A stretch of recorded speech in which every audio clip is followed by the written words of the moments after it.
Hi folks, Loop here with an analogy to music that might help us understand various types of games.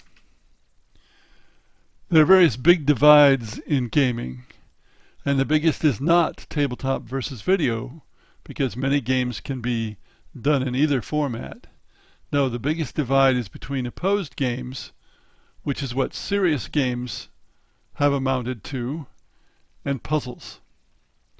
In tabletop games, this is expressed through Euro-style games on the one hand and conflict games, which are often war games, on the other. Now, to understand this analogy, you've got to know what jazz is. Quote, a type of music of Black American origin characterized by improvisation, syncopation, and usually irregular or forceful rhythm. Improvisation is the key here, but improvisation in music existed long before jazz. Beethoven, for example, before he became deaf, was a famous piano improviser. He'd just sit at a piano and start playing and play something that people really enjoyed that had not been composed. It just came out of his head and his hands. In recent times, pianist John Bayliss is one of the most well-known piano improvisers, although, in my experience of listening to him, he starts from a well-known piece.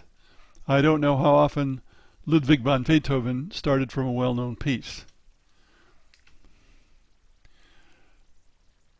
This analogy did not start with me. At Board Game Geek, Nicholas Bamber said, quote, in most Euro games, each player gets a keyboard, and they will get some points for whatever they bash out. In Britannia, the players are participating in a competitive jazz quartet across 17 different instruments. And I thought that was quite good, but I added that the people playing the Euros are playing one of several possible or allowed songs if they know the paths to victory well enough. In other words, if they're succeeding, they're not playing just any song. They have to play from the approved by design short playlist. If they play any other song, they can score some points, but they won't have a chance to win. Now this can be seen in terms of risk. There's a greater risk of complete failure, that is, of falling on your face, if you do improvisation. The approved song list is safer. And often there's also generally a generally accepted correct move in most situations, so it's harder to screw up. In other words, it's much less risky. Euro games in general are much less risky.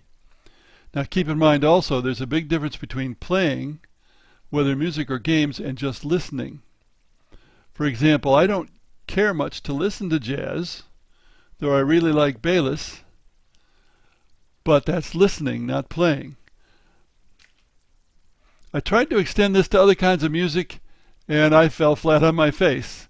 Rock and roll, classical symphonies, opera, country, I just don't know.